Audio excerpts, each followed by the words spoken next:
Ladies and gentlemen, baseball is back on Raider Vision. Of course, almost back as we're dealing with some technical difficulties. We have a person on the way with the replacement for the camera. But as we are underway, Gil Pryle leading off gets hit by a pitch on the very first pitch he sees, and he will go ahead and take first base. And now gets the two-hole in Matt Toretto, the right fielder. Now let's take a look at who's behind Toretto. Yeah. And third is Mike Weinble is short. Fourth, Malik Little, he's playing third base. Fifth is Joey Bernardo, he's at first. Sixth is Trevor Wallace, he's DHing. Jonathan Jerez is seventh and at second base. Batting eighth is catching Liam Riley. And batting ninth is the left fielder, Reed Duffus. As the next pitch to Toretto is on the way. Gil Prowl goes, throw is not in time. But did he get off the bag? He stays on the bag. It's a stolen base for Prowl early on. The pitcher for St. Elizabeth is Aiden Folsom, as Toretto now has an 0-1 count with a man on second already here. Santi worked out of trouble as he stranded two runners in the first. Santi, of course, the starting pitcher for the Scarlet Raiders, as that pitch misses outside for a ball. 1-1 count for Matt Toretto.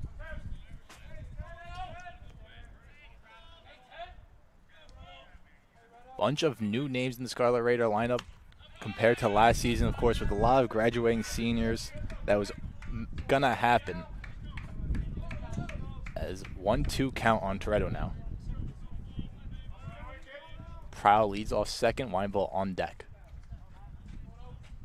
And that one's gonna come inside and drill Toretto. So it's gonna be two men on and nobody out for senior captain Michael Weinble. Now batting, the shortstop, number 7, Michael Weinberg. Weinble, true leader for the Scarlet Raiders throughout his whole career, especially entering his senior year now. As the pitch from Folsom on the way, it's in there, strike one.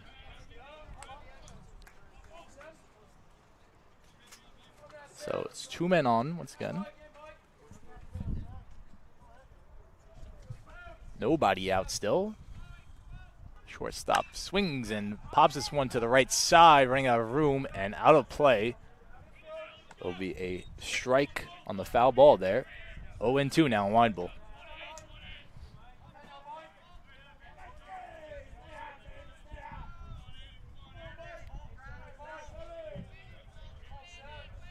Weinble looking to get some early damage for the Scarlet Raiders here. This pitch comes in, line drive, left side, and over the left fielder's head as it hits off the wall. Prowl rounds third, he's heading home. Toretto's right behind him. It's a two-run double for Mike Weinble, and the Scarlet Raiders are up 2-0.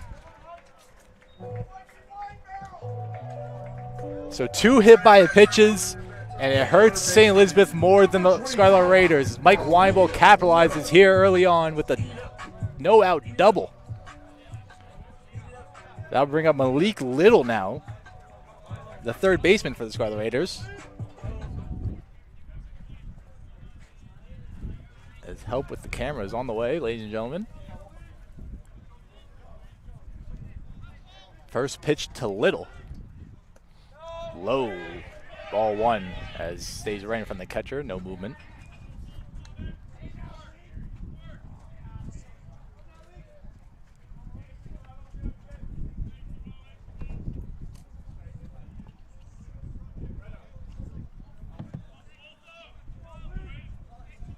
One 0 now to Little.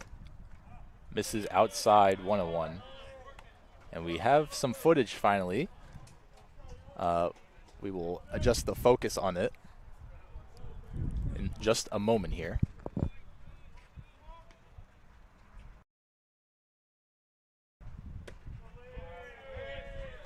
So that one also misses for a ball.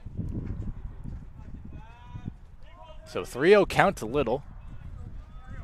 Folsom, who's had a little bit of trouble finding the zone, of course, two hit-by pitches already. And the third base runner, Weinble, that double, as that one is in there though for a strike, and it's 3-1 now. As we continue to adjust the camera, ladies and gentlemen, we're almost there. First day back, a little bit of a struggle for now. 3-1 now for Little. As that one's lined sharply to the right side, it's going to land for a base hit. Here comes Weinbull. He's coming home. Here's the throw, and it's not even close. It's an RBI single for Malik Little, and the Scarlet Raiders have a 3-0 lead here in the first. Now batting, the first baseman, number 41, Joseph Bernardo. That'll bring up Joey Bernardo now, with Little on first.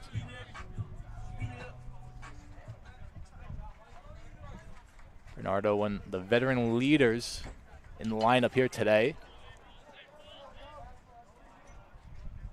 He's got some good pop here as he takes that one low for a ball. Camera's still getting adjusted.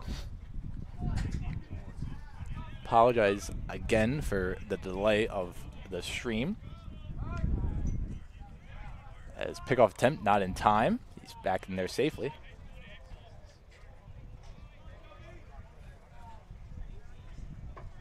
1-0 count, steps off.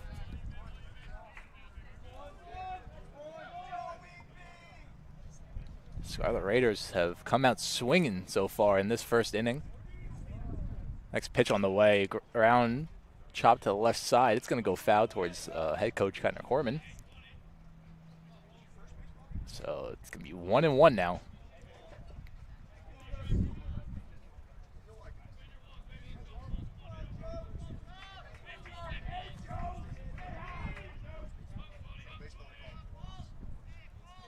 One count on its way. Outside, 2-1.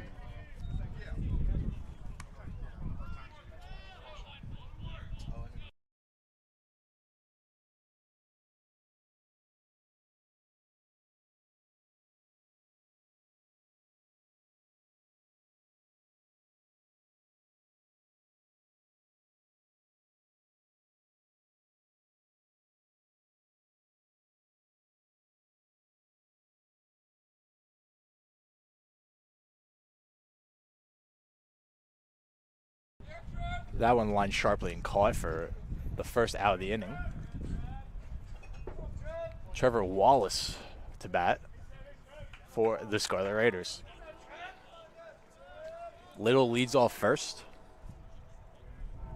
That one outside, ball one.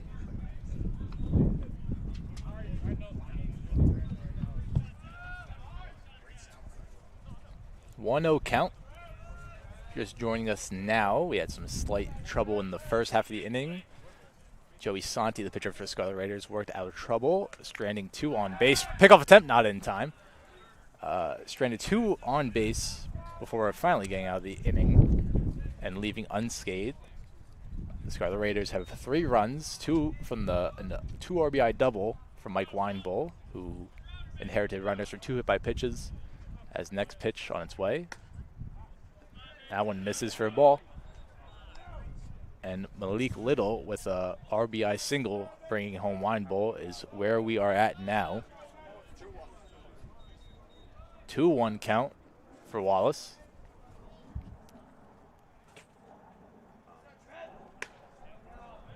That one misses as well, 3-1. Beautiful day here at Weequahic Park.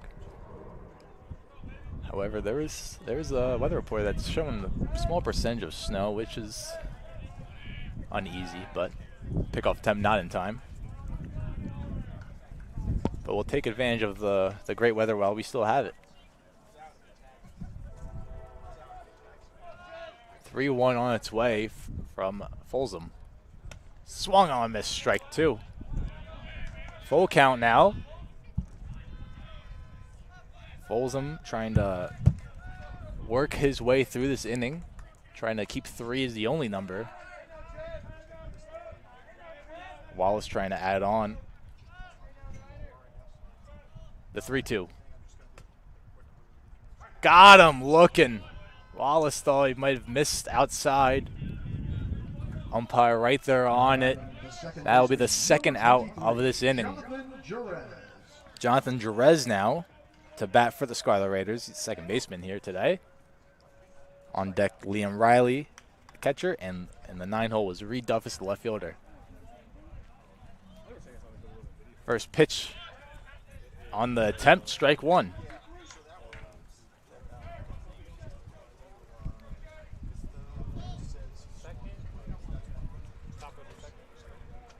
So 0-1 count now to Drez. Steps off. Little still on first base.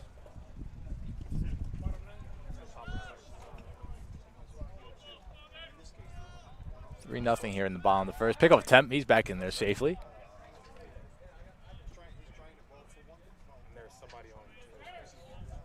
Two hits each side so far in this one.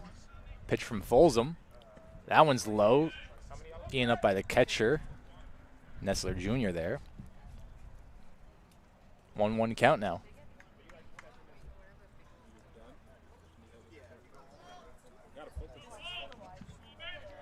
One count on its way. Runner goes. Throw to second is in time. And St. Elizabeth finally gets out of the inning, stranding one. Now before the Scarlet Raiders strike for 3. We go to the bottom, or top half of the second. It's 3-0 Scarlet Raiders. Instagram at Scarlet Raiders. Get the latest news.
Hi, everybody. We are back here live, Weekway Park, Newark, New Jersey. It's the home opener for your Rutgers Newark Scarlet Raiders.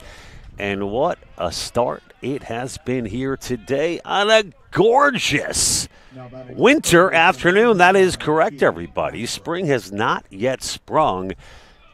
Yet the Scarlet Raiders have sprung for 3 big runs in that first inning. Of course, it was the Michael Weinbull double, knocking in a couple of runs, and Little with a hit of his own to make it 3-0 for the Scarlet Raiders. I'm John Heffernan. Ryan Anderson, broadcaster of the year, has stepped away and handed me the baton, and I thank him for that. So apologize for the reset, folks, but that's the story here at Weequahic Park. So far, it's been all Rutgers Newark. And the bunt laid down by number 15, Stephen Crandall, and easy put away at first. Crandall, senior out of Woodridge, New Jersey.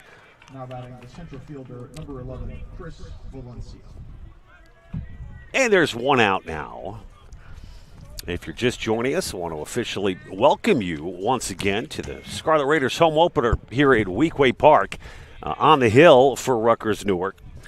Getting the start today in the home opener, Joey Santee, the 5'11 sophomore, righty out of Oceanport, New Jersey. Santee checks the runner at second for the St. Elizabeth Eagles. Eagles, of course, play as part of the Atlantic East Conference. Non-conference matchup here today. Last year, March 11th to be exact, it was a big Rutgers win here at Weequahic Park. 11-4, the final in that one. Mike Weinbill with a big afternoon nearly 1 year ago today. 4 for 5 in the victory over St. Elizabeth. And Weinbill, of course, back with a bang here in 2026, and we're delighted to have the team leader for the Scarlet Raiders in batting average last year, and of course several key players for the Scarlet Raiders, being that this is our first broadcast not with the Scarlet Raiders, including the Pow Pow twins, Paul and Eric Recchia, who led all sorts of categories, including runs scored, home runs, you name it. Two incredible student athletes that have graduated. They will be missed this year, but it's next man up, right, as the ebbs and flows of college baseball continue here at Rutgers Newark. On the ground out, the runner will advance to third. 2 away now here in the top of the second inning. Other guys that have moved on from the Scarlet Raiders, not back with us in 2026. What? Eric Recchia, along with John Rosado, I believe, Jalen, both helping out Coach Connor Cortman this year, which is so great to see as two incredible ball players. Rosado, of course, the longtime catcher for the Scarlet Raiders, now on the coaching staff with Connor Cortman.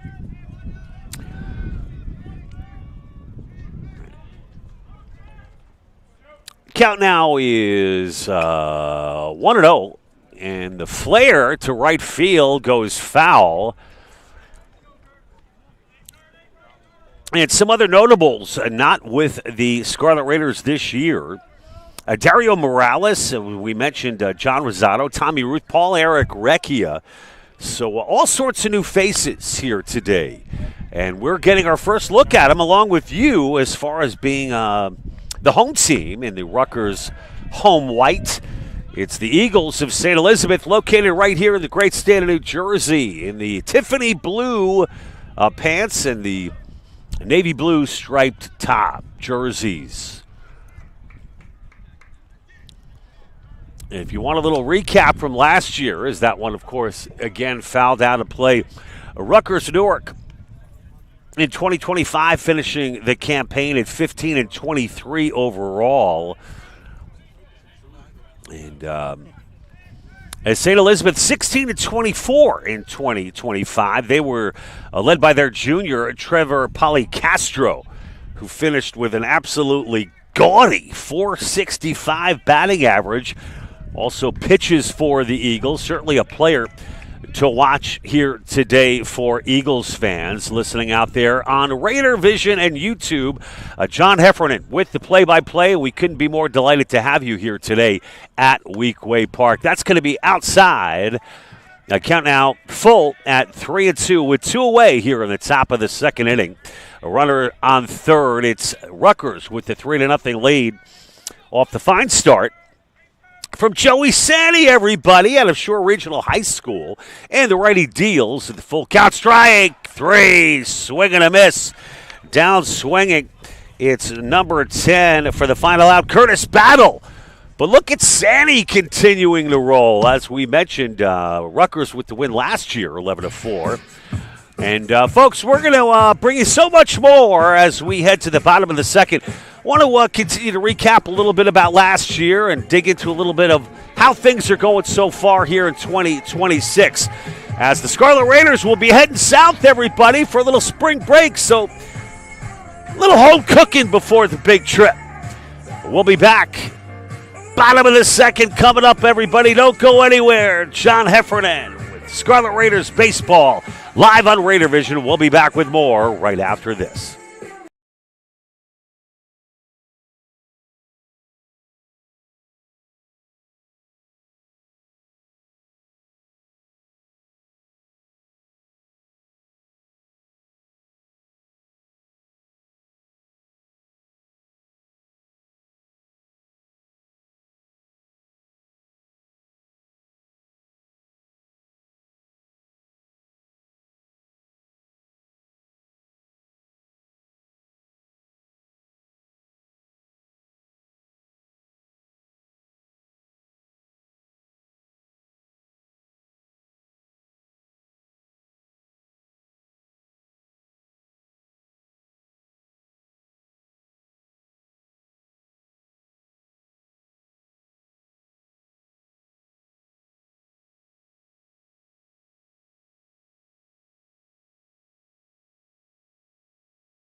John Heffernan, welcome back, everybody. The count now 1-1 here in the top of the third. And I want to thank you once again for tuning in to our home opener of the Rutgers Newark Scarlet Raiders 2026 edition of a baseball team that we've been chomping at the bit to get to see this year after cancellations, all sorts of postponements, 2 feet of snow, Weequay covered in a blizzard. Ladies and gentlemen, due to the hard work of Leonard Hughley and Jalen Event and all sorts of supporting staff, baseball is upon us. We could not be happier. 3-0 the score. Count now 2-2 to number 23 for the Scarlet Raiders. That's Jonathan Jerez, the 5'10 freshman out of Elmwood Park, New Jersey. In the Scarlet Raiders' last game, I'll unpack a little bit of that for you. It was a doubleheader loss just last Friday, to be exact, as the Scarlet Raiders fell to Franklin and Marshall, and that's stroked into right field. Good for the base hit. What a beautiful piece of hitting by Jonathan Jerez. Pitch was on the outside, and he just poked it into right, going the opposite way. Look a little bit like I'm trying to think of a comparable MLB comparison. I'm going to date myself going Tony Gwynn, but what a gorgeous poke in a right field for the leadoff single. And a slow roller, bobbled by the pitcher. Recovering beautifully there after the bobble was the starter for the Eagles, Aiden Folsom, the righty, realizing that the double play not in play there, and goes to first for the sure out.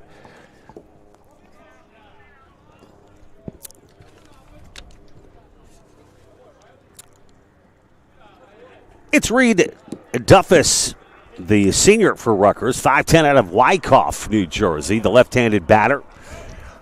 With a runner in scoring position, digs in, and a healthy swing, ripped foul.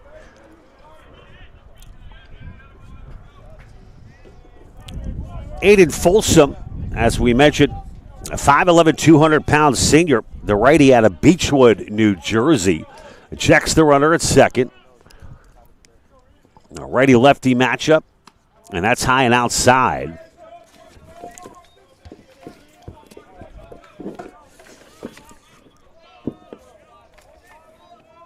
Duffus batting 200 prior to the start of this one today.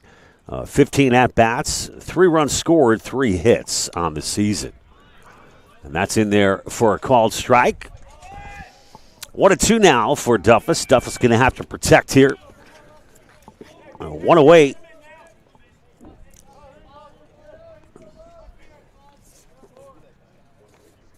And the pitch low, and it gets past the catcher. That's going to be a wild pitch.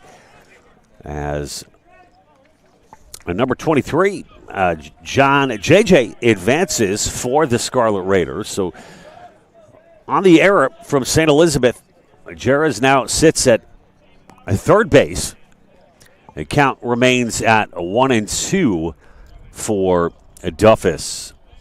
Duffus, of course, a graduate of Ramapo High School.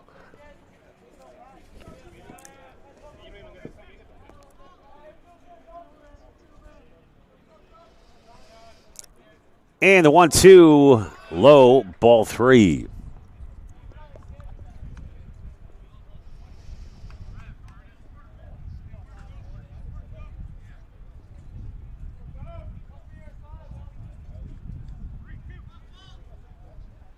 Duffus, no appearances for the Scarlet Raiders last year. And that's in there for called strike 3. 2 away now as Duffus goes down looking. And that'll bring up number 6, Gilroy Prial, everybody, the 5'8" senior, back for his final year here at Rutgers out of Caldwell, New Jersey, in Caldwell High School.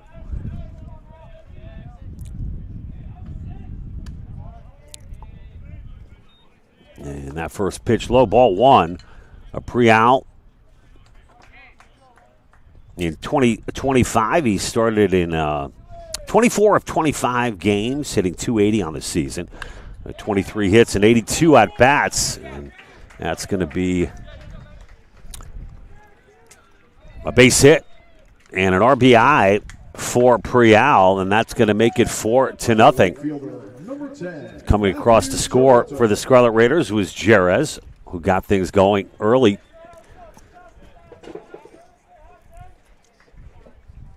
Here in the bottom of the second, and that'll bring up Matty Toretto, the 5'7" senior out of Burlington, New Jersey. Toretto leading all Scarlet Raiders here in 2026 with 7 hits on the season, tied actually with Weinbull. Toretto batting a nasty 500. I mean, he's literally 7 for 14.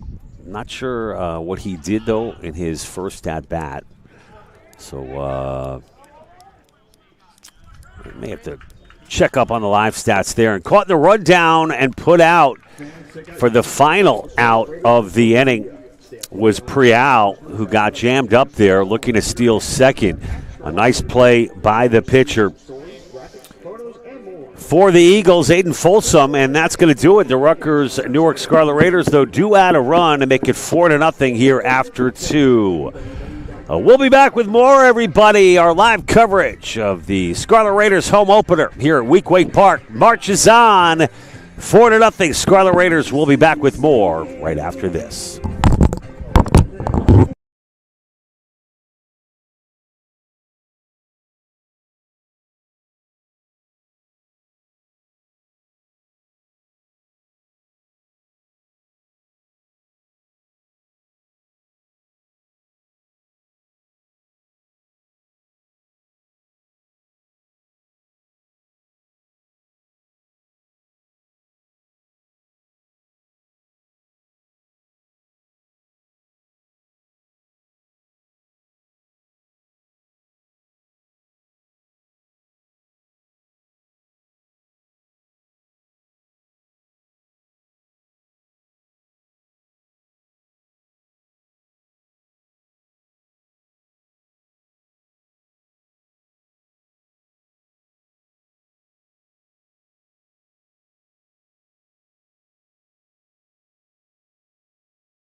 And welcome back, everybody. Top of the third inning. Rutgers with the 4-0 lead. It's Harrison Curran, the 5'8 sophomore out of Pompton Lakes, New Jersey. Got the dish for the Eagles, and that's in there for a strike. 1-1 now, the count.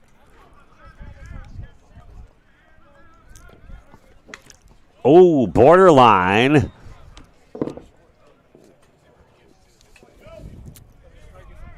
But Santee doesn't get the call.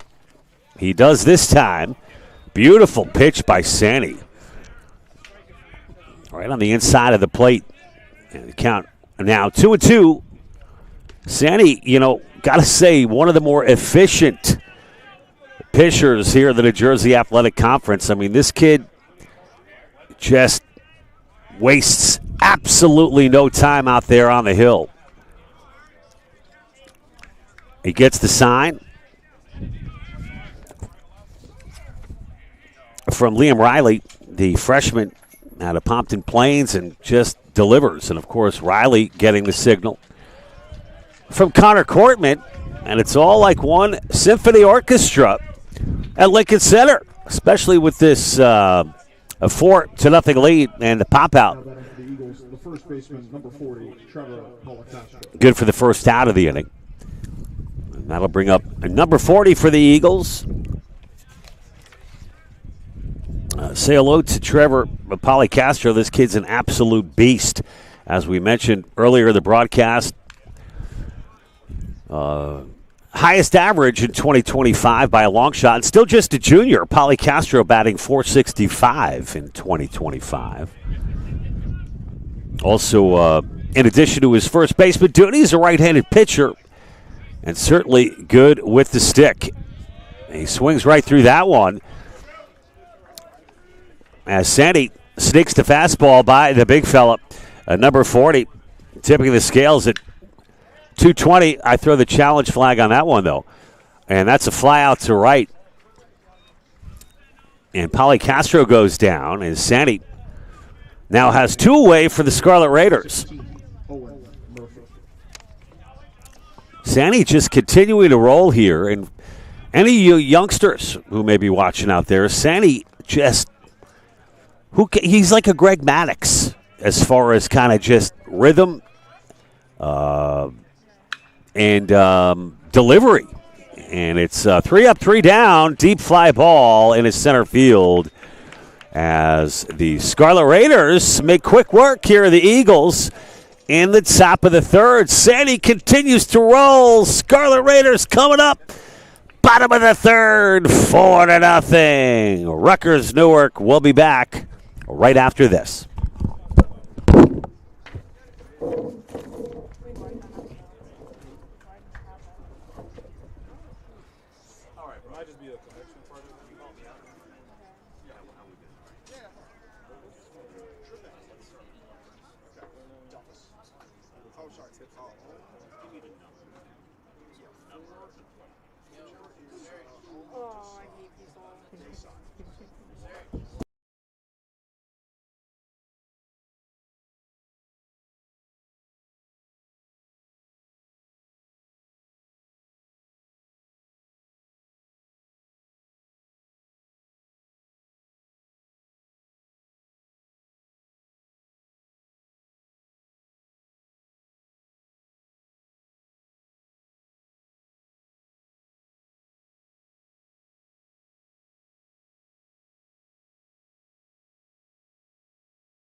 And welcome back, everybody. We're here at Weequahic Park. At the dish, we got Matty Toretto, the right fielder, batting second here today in our home opener at Weequahic Park. Have I mentioned today's the home opener? Just about 25 times, but hope springs eternal, everybody. I believe the first day of spring still quite a ways away. I'm a little obsessed with the weather today. And that's well hit in the deep center field. Going, back to the track. Beautiful catch made on the deep fly ball. Toretto just got under it a little bit. I thought that might be heading out. Deep center field here at a gorgeous Weequahic Park, everybody. And, for those of you who don't know, a little history lesson. This is college athletics after all, folks. Weequahic Park is over 300 acres, if you didn't know that. Of course, one of the centerpieces is Weequahic Lake. And, of course, the oldest public golf course in the state of New Jersey, right here at Weequahic Park. So come down to the links, go for a run, go for a walk, and most importantly, come support Rutgers Newark baseball. This field was put in 2019. It's cool turf technology and a lot of cool people working here, with the exception of me, I might add. We got a lot of fun kids. And look at this. It's a double bagger down the third baseline. And getting things started beautifully for the Scarlet Raiders is Mikey Weinbolt. The third baseman, number 25, Malik Little. So Weinbolt in scoring position to get this bottom of the third off to a strong offensive start. Weinbolt will be followed in the order by number 25, the cleanup hitter Malik Little, getting the start at third today. And the lefty Little digs in as the pitcher checks the runner, and that's going to be low, ball one.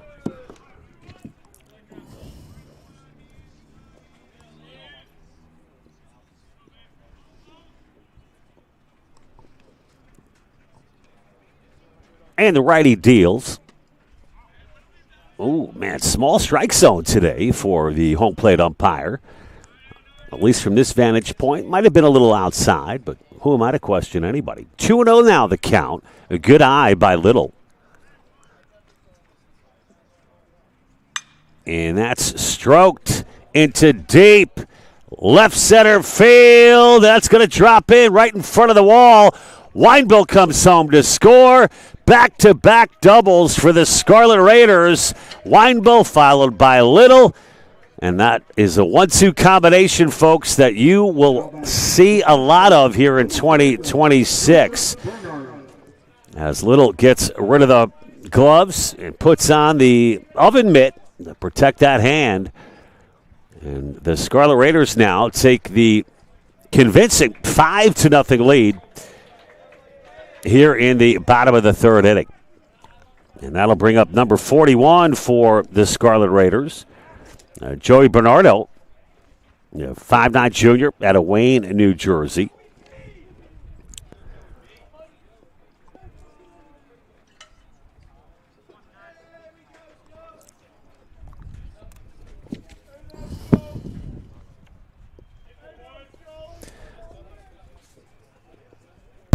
Bernardo always a deep threat for Rutgers Newark.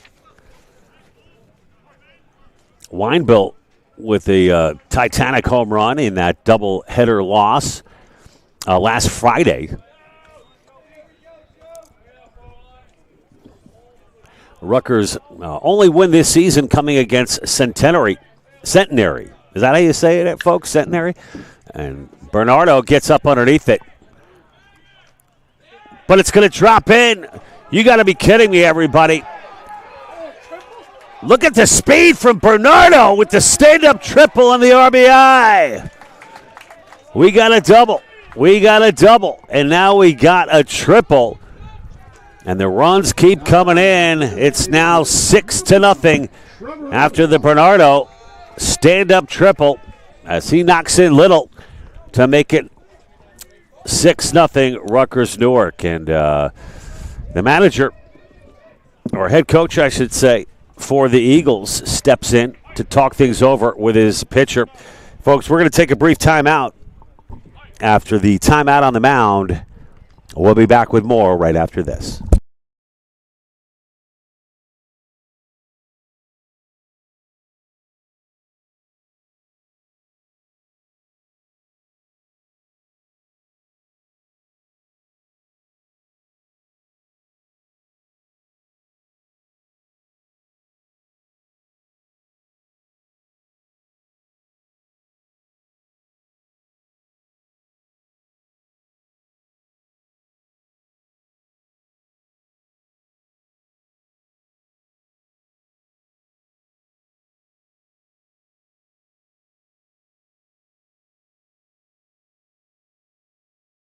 Yeah, we can come back. And back here live at Weequahic Park here in Newark, New Jersey. Dan Furbeck came out, the head coach, in his third season with the Eagles. A longtime assistant, by the way, with St. Elizabeth. 4 years, as a matter of fact, before getting the big promotion. A couple of years ago, we always look forward to seeing Dan and his guys, and that's a long foul ball down the left field line. Furbeck and the Eagles come into today's ball game 1-7 overall. And they already had their spring break at St. Elizabeth. And that's going to be flared into left field for a base hit. And another RBI. This time it's Trevor Wallace, the number 6 hitter, in on the hit parade as he punches in number 41 for the Scarlet Raiders, Bernardo, who had that impressive triple. And, folks, it's now 7-0. We got a extra point is good, as it's been all Scarlet Raiders. Speaking of extra points, how about that NFL draft coming up in April? That's always fun. NFL Combine not too long ago. A lot of free agency moves in the National Football League. Jets making some noise in addition to the New York Giants pulling out their checkbooks respectively. And that's a deep fly ball into center field. Oh, right up by the wall. And a beautiful catch for the second out of the inning, but giving it a ride there for the Scarlet Raiders was Johnny Jerez, the 7-hitter. And it's been a lot of fun to get a look at the freshman out of Elmwood Park, a Bergen Catholic kid. He's got to be good, right? A long-time storied athletic program at Bergen Catholic. Of course, better known probably for their football, but athletics all around aces at Bergen Catholic. So shout out Bergen Catholic. We are here in Newark, New Jersey, however. And it's all about college baseball today, folks. In our home opener here at Weequahic Park, Rutgers with the astounding 7-0 start. We're just in the third inning, everybody. Bottom of the third. It's the catcher, number 36, Liam Riley. We mentioned John Rosado earlier in the broadcast. We all became so accustomed and familiar with John Rosado, and Rosado may not have been known for his wine bowl-like offensive numbers, but man, when you get a reliable catcher that does the things that John Rosado did, setting such a great example for these Scarlet Raiders, coming back from injury, and just being really the fulcrum, the foundation of this Rutgers Newark team for so many years, productive years for Rosado. Could not be more happy to see him sticking around and helping out Connor Cortman. But it's a new era under Liam Riley at Pompton Plains and DePaul Catholic High School, and a left-hander at that. And that's going to be high outside. The throw down of first. Keeping him honest there at first.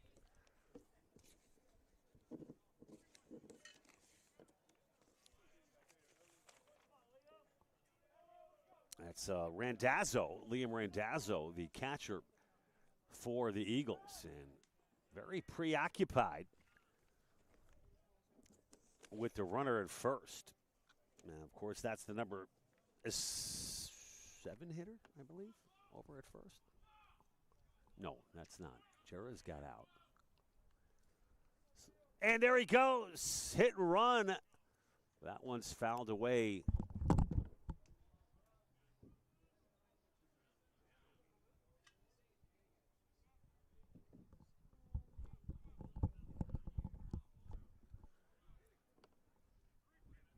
Let's just.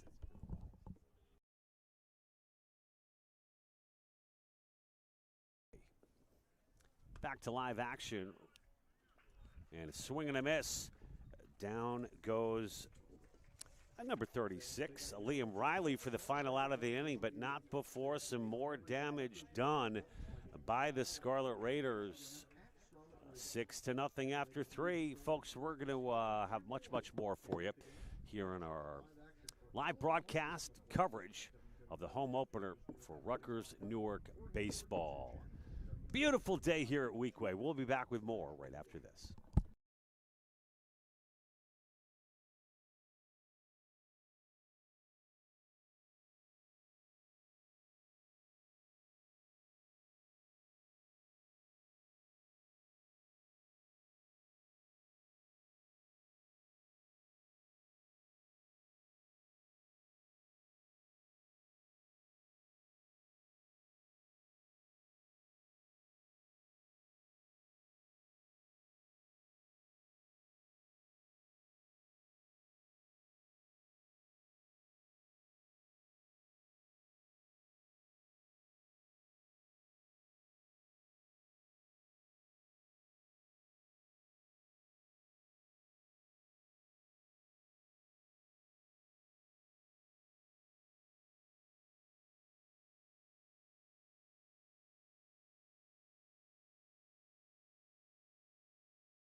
And we are back here, folks.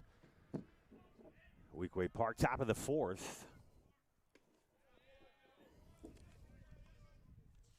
Leading things off here for the Eagles, Mark Nessler Jr., the 5'11 catcher. And the sophomore out of Detroit, Michigan. And the grounder to the short and the easy put away, making that look nice and easy as Weinbull for the first out of the inning. Hey, our thoughts and prayers go out to all the folks in Michigan affected by those scary tornadoes. Just a rash of nature's havoc wreaking all sorts of problems in Michigan, and the damage has just been epic. And the off speed, what a dirty pitch from Santi. My God, that thing just bottom just dropped right out. Just beautiful pitch selection here by Santi as he continues to roll. As we were mentioning earlier, any of the kids watching out there, Santi's efficiency is incredible. I don't think he has shaken off one pitch here today. And it just goes to show you one of the intriguing games within the game as far as pitcher styles. And Santi, as we mentioned last season as well, a slow roller. Weinbull busy at short today. And, man, is he dialed in or what? This has been an absolute clinic today, folks. And really a pleasure to watch this new version of the Scarlet Raiders. And look, it hasn't been easy for the Scarlet Raiders here in 2026. 1-6 overall. We mentioned that win against Centenary. The last outing on Friday, the doubleheader loss. And good opportunity here to rebound before the big spring trip coming up. But Sandy is just so much fun to watch. He just machine-like out there. And that one is stroked into deep center field. But again, Sandy with quick work. 1, 2, 3 inning. I don't know, put on your seatbelts, folks. The way the offense have been producing here today, don't step away from your screen too long. More fireworks could be in order. 7-0. It's a big lead for the Scarlet Raiders. Gotta love spring sports, everybody. We'll be back with more live coverage of Rutgers Newark baseball right after this.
Okay, folks, how about that for timing?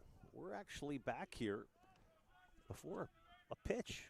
I think, listen, we're still working out some of the kinks here at our first home game, and I can't tell you how happy we're all to be here, and even happier with this 7-0 lead for the Scarlet Raiders, and they're looking for a lot of mo here in the bottom of the fourth inning, and it's the lefty leading things off for the Scarlet Raiders, Duffus. And Reed rips that one foul. Of course, Reed is the senior we mentioned out of Wyckoff, New Jersey.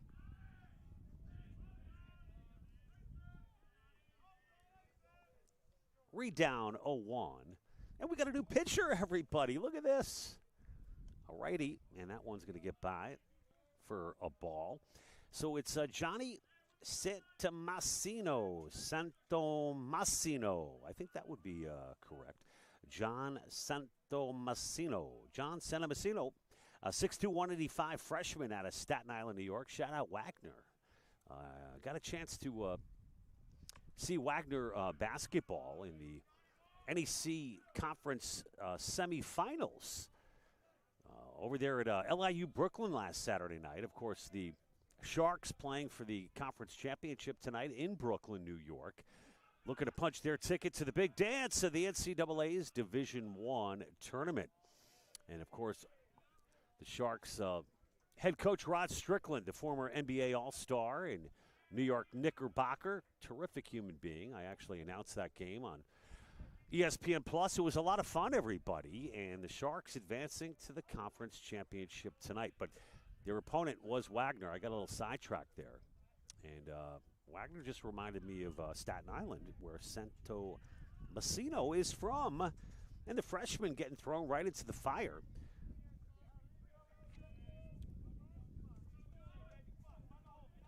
Santomassino A 5.63 ERA. This is his fourth appearance here in 2026, and he gives up a seeing eye single in his center field.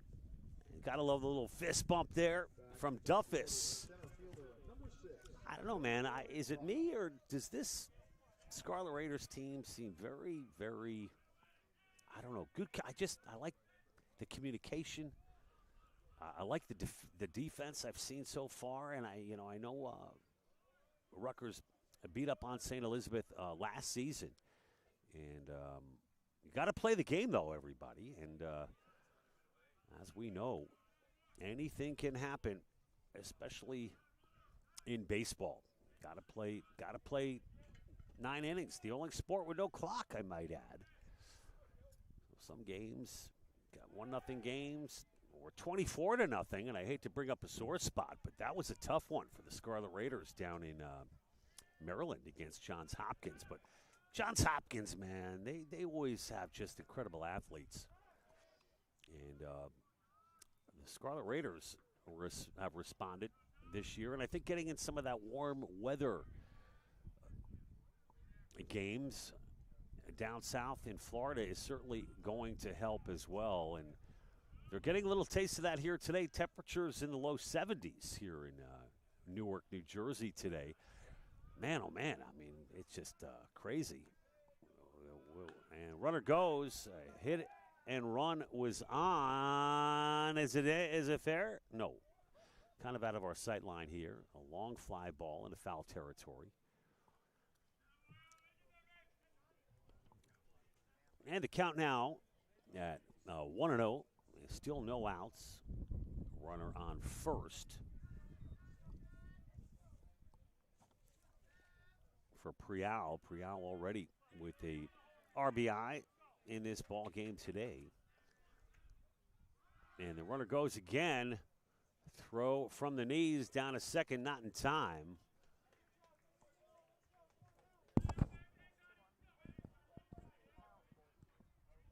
Count now 2-1.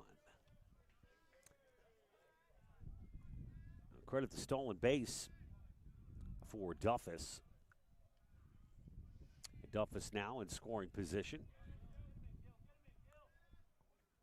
And Gilroy at 2-1 swings away, a comebacker to the freshman, and the basket toss over to first is good for the second out of the inning. Advancing on the fielder's choice is Duffus, who now stands atop third.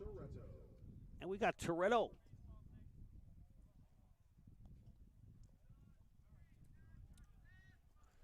And Toretto now at the dish for the Scarlet Raiders.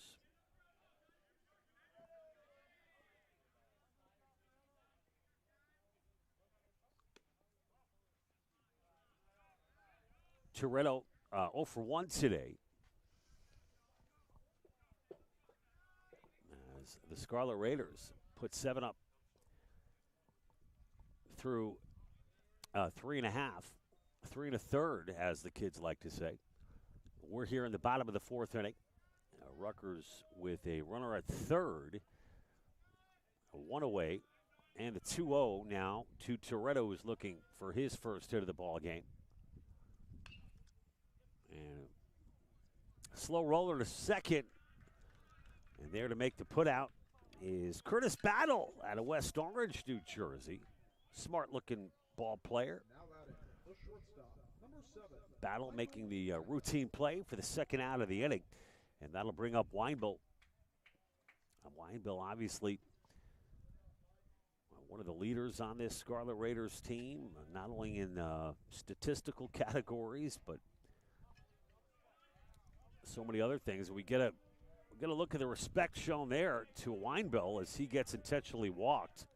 And that's going to put runners on the corner. But so with first base open, The third baseman, number 25.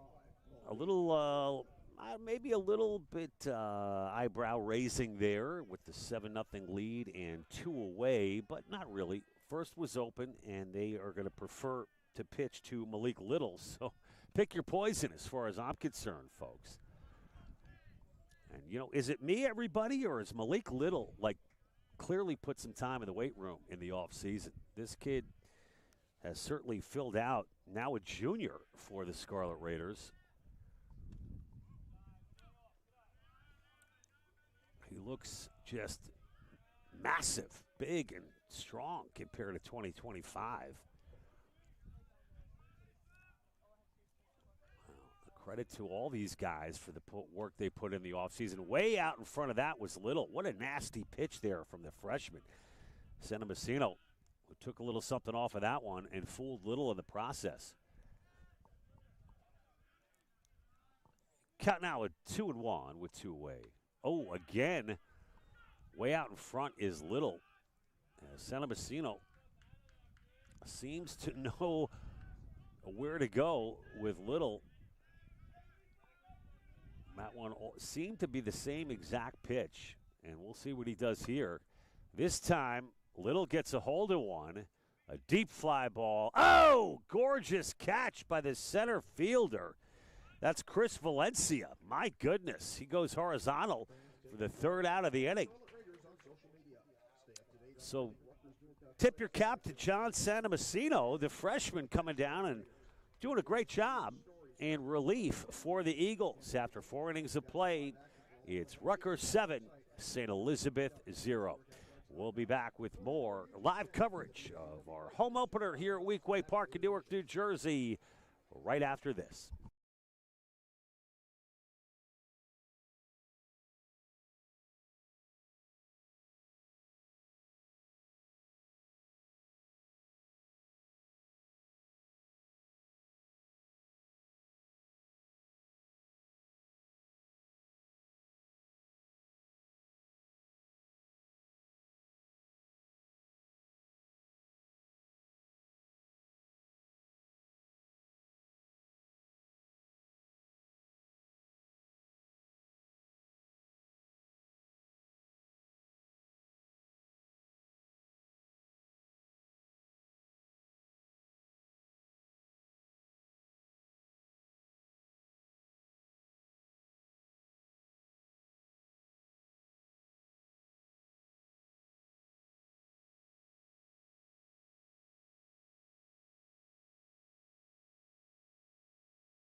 And welcome back, everybody. It is the top of the 5th inning at the dish for the Eagles.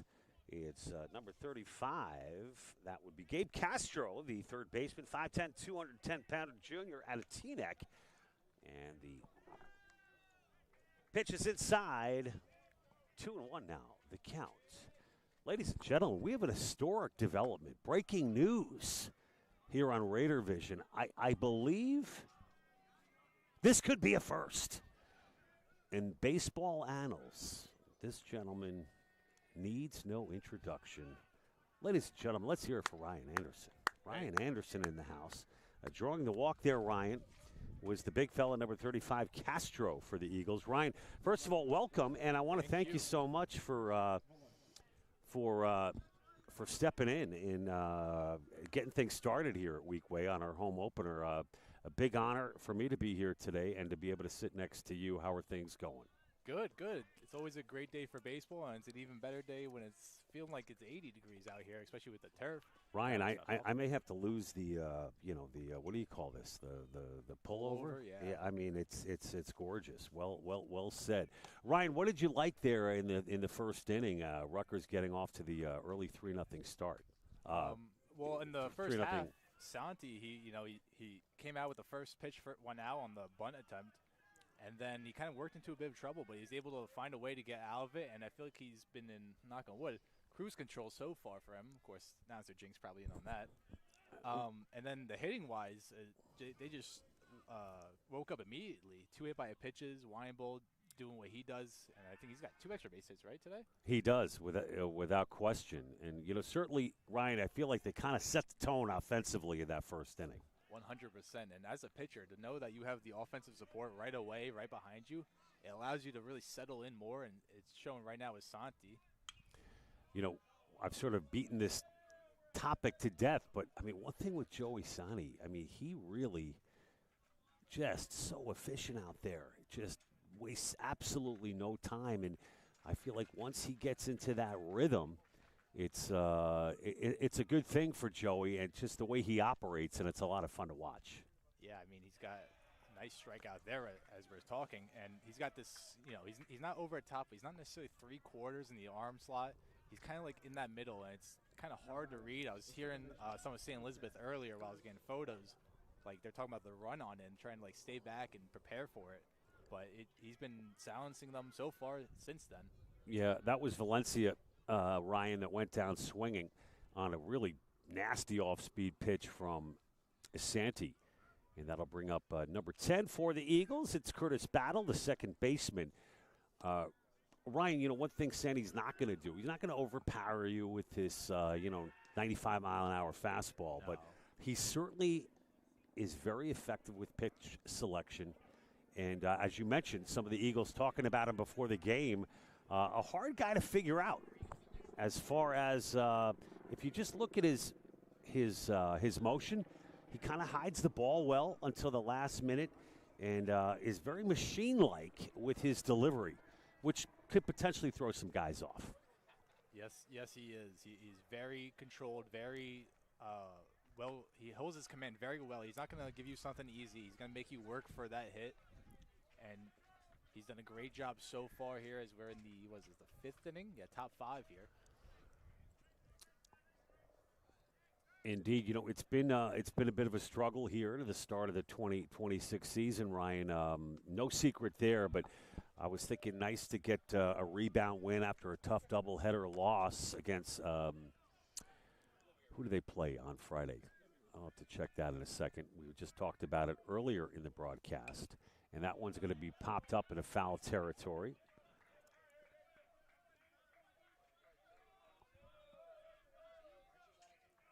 It's Lancaster, or Franklin and Marshall. Franklin and Marshall, that is correct. Weinbill, despite the loss, padding his numbers as he really is the straw that stirs this drink. And that's going to be ball 4, drawing the walk there was Battle. Just some of your thoughts. You had an opportunity to see Mike Weinbill over the years as Connor Cortman heads out to talk things over. Looks like Brandon Lopez, actually. The assistant coach, Brandon Lopez. Oh, it's Lopez. I thought that was Connor. They look similar, yeah. So Weinbill, I've actually had the pleasure of being able to play with him and see him grow since he was a freshman. He's done interviews for me for classes and whatnot. He's a standout guy, and he's the picture of what you want your captain to be, what your leader to be, and he's even better on the field. Every year I feel like he's done something for this team that is just magical. He's been the rock for them. When he started as the second baseman, moved over to shortstop, I think his sophomore, maybe junior year, and he's been the absolute rock and cornerstone for them since then, and he's showing it again today, trying to get them their first home win in their first home game. Well said, and interesting insight into not only Weinbill as the player, but as the student athlete as well, and some of the things you've been involved in with him, interviews and the like. And that's so cool to hear, and I concur with you completely. So Brandon Lopez, Ryan, a quick visit out to the mound. Sandy stays in the ball game, I should say. Yeah, and trying to calm him down, remind him as there's a pop-up that's an infield fly roll guaranteed out there. Just trying to calm him down, make sure he just stays true to himself, doesn't overthrow, doesn't try to do too much, and like the first thing, just get out of it. And so far, so good to start there. And it looks like he's doing a good job of getting out of it right now. The first real little threat that the Eagles have put together, of course, the Eagles out of St. Elizabeth and right here in New Jersey, playing the Atlantic East Conference. Maybe not as strong a conference, Ryan, some might say, as compared to the NJAC. Rutgers with the win last year against them as well. Neither of these teams qualifying for the postseason. But how important is it to get some non-conference wins for confidence, in your opinion? And a beautiful catch in foul territory by the right fielder. I was sorry to cut you off there, not giving you a chance to get going. But in right field, that was Toretto, and that is the final out of the inning. But just before we go to break, this has got to feel good, Ryan, with a 7-0 lead. I mean, anytime you get a win, it's always going to be fun. So to get a win, no matter where, no matter who, no matter how, it's just always going to be a good feeling. It's always going to be good for getting to the next game, getting to the next game. And then once you get into conference play, you're in a roll. You finally got everything together. So it pays off very well to get a win here today. Well, we're looking to get to the next inning, everybody, as the bottom of the fifth is nearly upon us. Ryan Anderson along with John Heffernan as our live coverage of Rutgers Newark baseball. It's the home opener Weekway. We'll continue to march on and be back with more right after this.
And we're back here live at Weekway Park. John Heffernan alongside Ryan Anderson as the Scarlet Raiders come to the dish in the bottom of the fifth inning.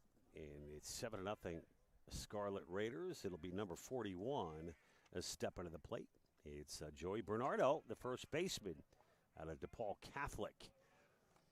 Some of the big bats, Ryan, and the Recchia brothers and Dario Morales, some big shoes to fill with those guys, and I certainly think number 41 has the offensive capability, that's for sure, as he grounds out here. But Bernardo, always a threat to go deep. Yes, he is. I mean, he's got a lot of power, and another guy that I've had the pleasure of being around for his whole career so far. Sometimes he surprises you with how much power he has. Tell me a little bit more about Bernardo. He just seems like a real character, like a likable guy to me. He's very much a likable guy. He's got the locker room behind him for sure. He is very calm, he's quiet a lot from what I saw. I haven't been around him, of course, these past 2 years. But to see he's grown into this great captain for them. He's been able to help everyone. He's always been someone that you can go to for help, to get assistance, that one drops in that time. Yeah, it drops in. That was the DH, Ryan. Trevor Wallace, a guy we didn't see a ton of last year, but Wallace, the junior, out of Monroe Township, is standing on first base after that base hit. I believe he was a transfer to Rutgers here. And a good get by Connor Cortman, that is for sure. You mentioned Brandon Lopez coming out to check on Santi in the last inning. And, along with Kessler, Mirabella, and now Rosado and Recchia, got to like the makeup of this coaching staff, too. Yeah, that 2025 class showing up here in the coaching staff now, and it's been no stranger. We had Danny Reardon from the, I think, 23 class it was. So that just shows how committed the guys are to this program and how much they love the program and wanting to come back. So it's a good testament to that. I think, too, when you've got a young guy like Rosado sticking around to help out, in addition to Eric Recchia, I think it changes the dynamic in a really positive way, I think, because it's not just some coaches that you're used to. It's guys you've played with, at least for the vast majority of the kids on this current roster. And got him on the pickoff there. Oh, jeez. Wallace thought he got around that one, but unbelievable. And, I was going to circle back to Wallace, and what a great, I believe, for St. Elizabeth here.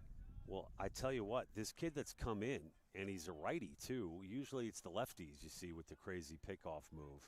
But Santa Messino has done a great job for the Eagles since coming in relief for the starter, Aiden Folsom, who didn't last very long for St. Elizabeth. Yeah, silent zeros in the fourth and trying to put up another 0 here in the fifth to get St. Elizabeth back on track. And the grounder to third. And it's good for the final out of the inning as Jerez, the freshman, grounds out. And it's a quick work for the Eagles and their reliever, the freshman Santa Messino. And the score will remain 7-0 after 5. Folks, this game continues to roll on here at Weekway Park. John Heffernan and Ryan Anderson. We're going to take a quick break, folks, but we're in it for the long haul, everybody. We've got a lot of baseball left. Don't go anywhere. Our live coverage continues of Rutgers baseball's home opener here in Newark, New Jersey. We'll be back right after this.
And we're back here live at Weekway Park. Hey, folks, we got a pitcher in the ball game for the Scarlet Raiders. Number 2, Chase Ostrowski.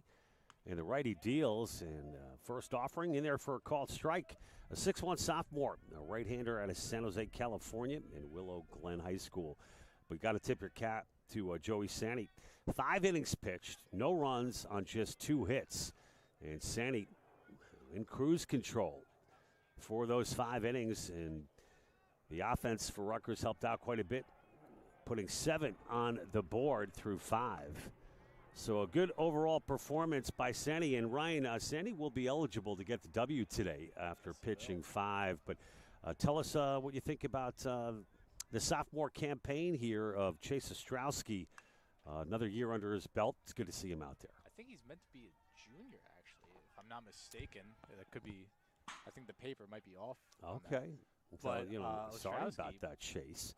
We gotta give credit where credit's due. Yeah, Ostrowski, saw a lot of time as a starter in previous years, and coming out of this reliever role, I believe he pitched against, I can't remember the name, but I believe he threw up a 0 against them in like 5 innings, something like that. So the reliever role seems to be treating him quite well so far, as that one bounces. But yeah, Ostrowski, he's developed a lot. He's gotten velo on his fastball since entering the Scarlet Raiders team. His curveball has always been disgusting, as you might even see it here in a moment. This 3-2, no straight heat on that one, but he's always been someone that can command the zone. And as a pitching coach and as a coach in general, that's all you want really. Velo, it's great, but if you can't locate, you can't execute, and that's what they're looking for out of Ostrowski. But he's starting to do both lately as he picks up his speed. You know, you got to, if you're Connor Cortman, just based on the 5 innings we saw from Sandy, his pitch selection, his placement, his ability to mix things up, Cortman's blessed to have a guy like that on his staff. As we mentioned, he won't overpower you. Ostrowski throws a little bit harder, and that's going to be roped in his center field. This kid's a big boy here in Owen Murphy, 6'3", 200-pounder. The sophomore on board with a leadoff base hit. And Murphy out of Middletown, as we mentioned, getting the start in left field today, stands atop first base. So the Eagles are making a little bit of noise here in the top of the 6th inning as Ostrowski gives up his first hit in this appearance. Yeah, I believe that's the Eagles' first hit, I want to say, since the first inning. And so that's a good job by Santi, as we talked about. 5 innings, only 2 hits, and 2 of them just in the first inning alone.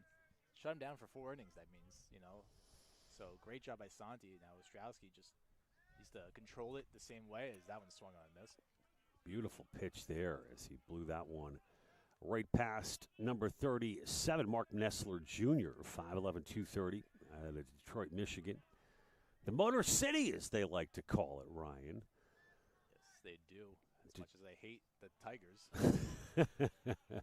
Well, I was growing up, I was a big, I wouldn't say big, but I always was intrigued by the winged wheel of the Detroit Red Wings and those iconic jerseys and the red and white and Joe Louis Arena. And, of course, the Red Wings, one of the original 6 of the National Hockey League.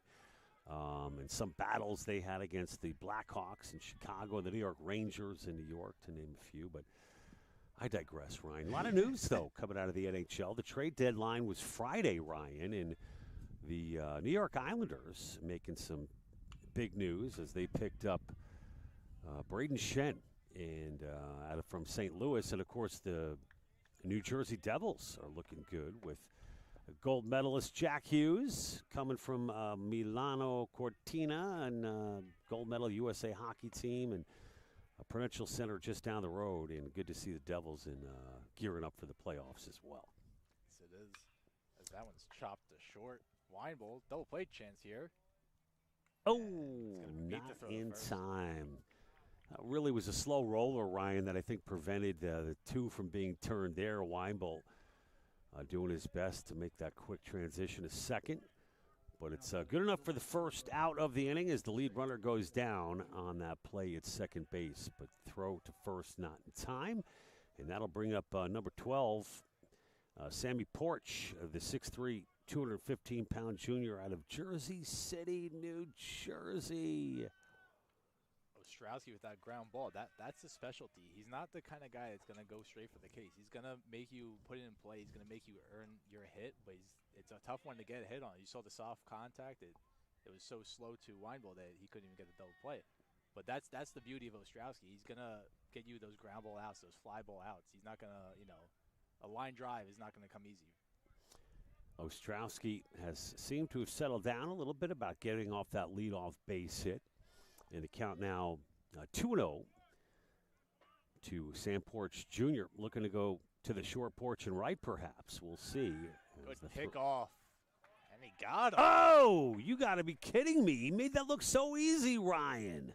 He caught him sleeping over there. I mean, he started taking his step, and Ostrowski, he's just so quick with that move. Just by the time he even noticed he threw it, it was too late. Ryan, he caught me by surprise, and I think that might be part of his pick-off move, just acting like he's not doing anything. And then he's got that quick throw over to first. My goodness, what a move from Ostrowski. So a little payback for the Scarlet Raiders as they got picked off earlier in the ball game. As that one is going to be fouled back. Count now at now he's 2-1. He's starting to feel a lot more confident. He got the ground ball out. He's got the guy off first. Now he can just work with just the batter and not have to worry about any other outside noise here. And, Ryan, I always wonder about the mental part of being a pitcher. Is that was borderline called strike, perhaps a little high, but appeared to be in the strike zone. Santi puts in this gem of 5 innings, and yes, your teammate, you come in and you don't want to screw it up. Let's be honest, No, right? yeah. And you wonder sometimes about what that mindset is, especially Ostrowski, as you said, not a sophomore, but a junior who's been through the wars and able to shake off things in the past and seems to be doing here right now in the 6th inning. Calls that one. And he does just that, Ryan. The fly out to third, good. Fly out to center, good for the 3rd out of the inning. So score remains 7-0, everybody. Scarlet Raiders coming up to bat. We'll be back with more of our live coverage of the home opener here at Weequahic Park. The 2026 season has arrived in Newark. We'll be back with more right after this.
And we're back here live.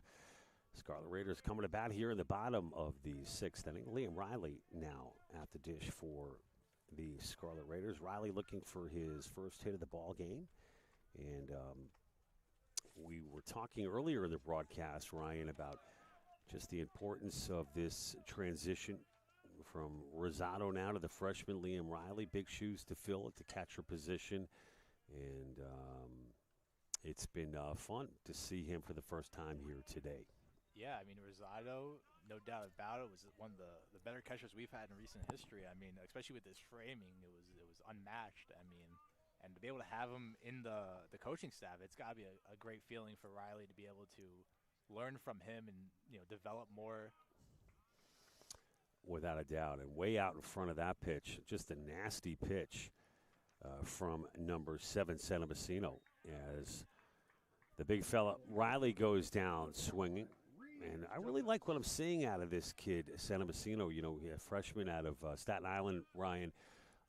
Attended Tottenville High School, which is known, as a New Yorker myself, known for its athletics, and now showing his wares here in the state of New Jersey. But good job so far from John Santamacino for St. Elizabeth.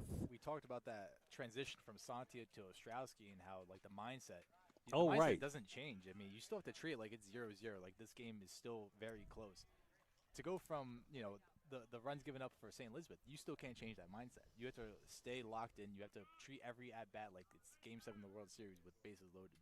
Nothing changes here, and he's showing that now as that one, I believe, is fouled behind us. That's a great point, and Ostrowski, after giving off that leadoff single, settled down quite a bit and is proving to do the job in relief, just as number 7 has been doing, Santamacino for the Eagles. Rough start for Aiden Folsom, the starter for St. Elizabeth, and it's number 5, Duffus. The 5th year here. Injured last season, so Duffus with the speed. He's going to beat that one out. Nice job as Duffus now 2 for 3 on the day. And get there any way get there any way you can, I say. You were saying, though, about Duffus last year. Duffus injured the whole season. You know, it was a tough blow to the team, but to be able to have him back this year, I'm sure, as you can see, Coach Corman already happy with what he's seeing today with 2 for 3. And, you know, that speed of Duffus has always been crucial as he's hopping over there. But, yeah, he's been a great bat, great glove, and, you know, it's good to have him back finally. Any idea of the nature of what he was struggling with last year? I think it was a labrum, yeah, I want to say. I think that sounds right. And that's in there for the called strike. We have Brian behind us. Yeah. What was Duffus's injury? Duffus injury? You're asking the wrong guy.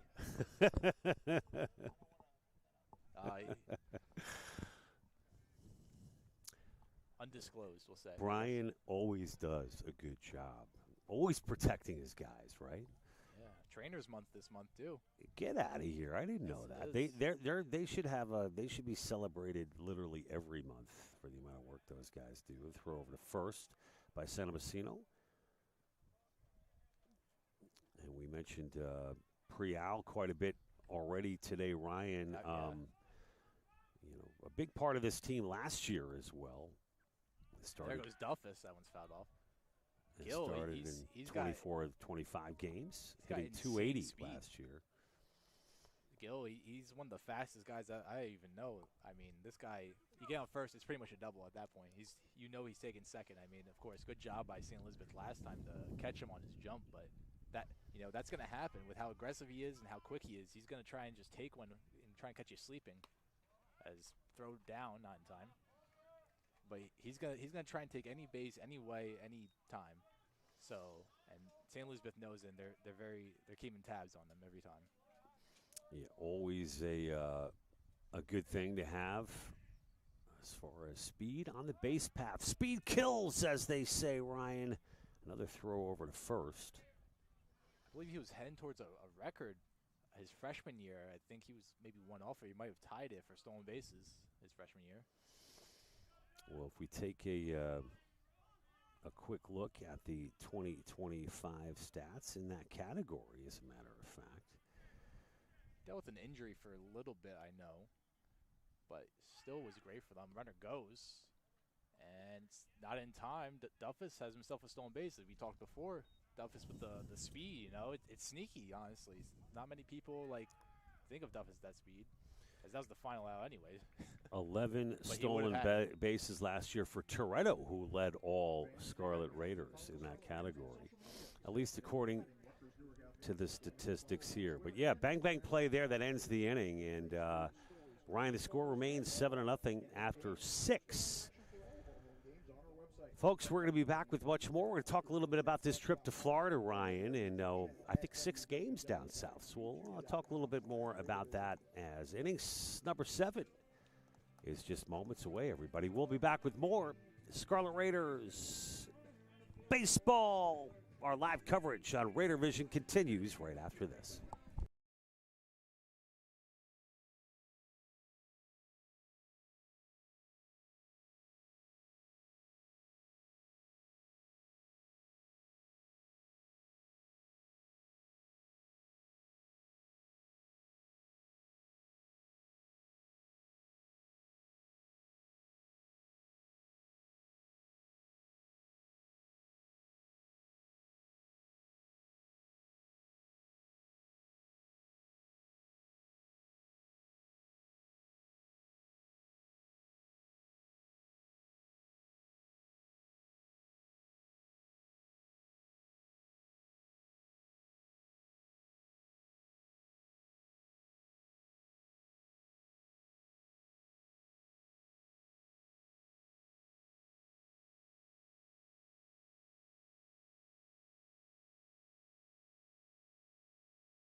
And we're back here live at Weequahic Park, top of the seventh inning. Rutgers with a 7-0 lead. We got a new pitcher, the right-hander, the transfer student for Rutgers Newark, wearing number 28.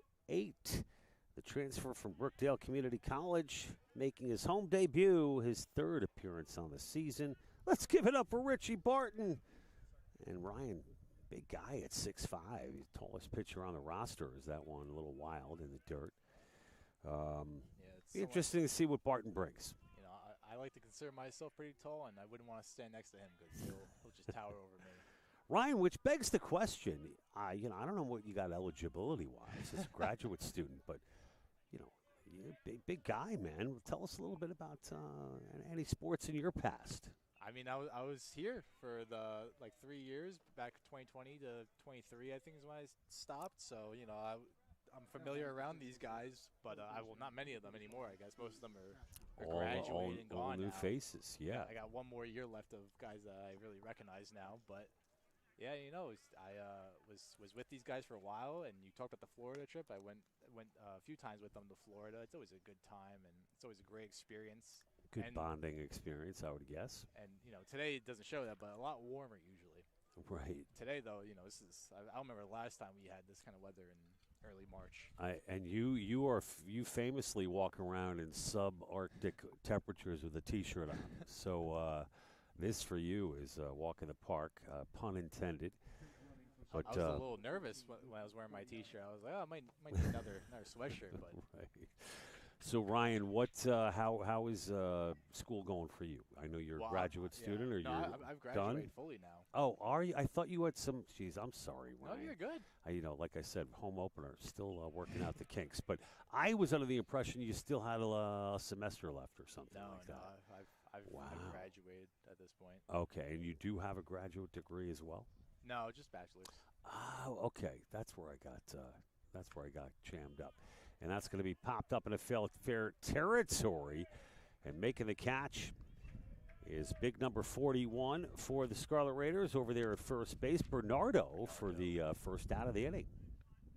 Bernardo, so a lot of DH over the years. Now he's kind of trying to cement himself as the first baseman for the Scarlet Raiders team. I believe he even got a catching appearance lately. So really multifaceted.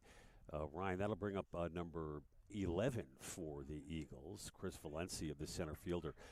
Geez, is it me, Ryan, or does St. Elizabeth just have a huge team? This kid is 6'4", 225, the junior out of Bayonne, and a good throw over there to first by the transfer student.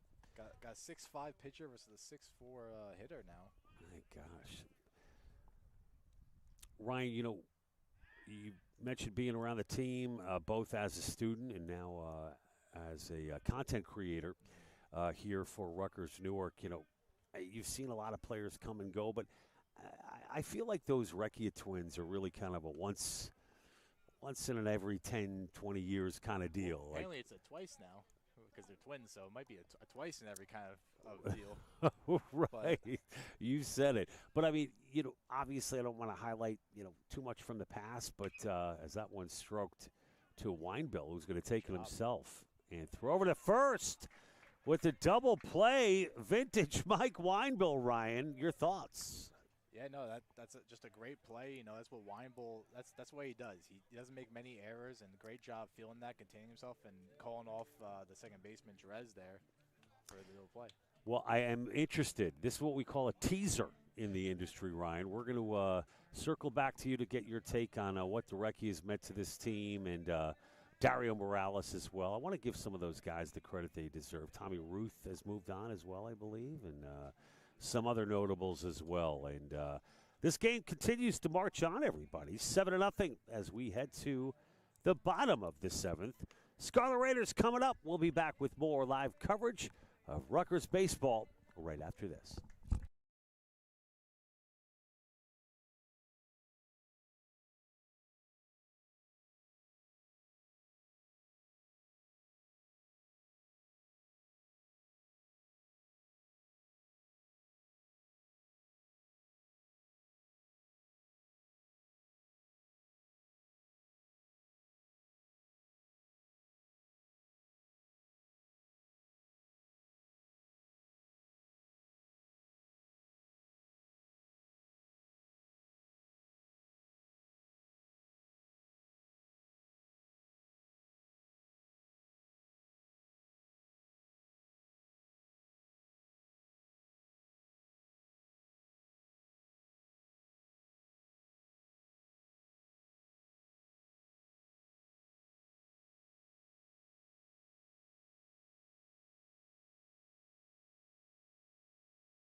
And we're back here live. It's Matthew Toretto leading things off here in the bottom of the 7th inning, and a first pitch swing by Toretto, and that's foul back.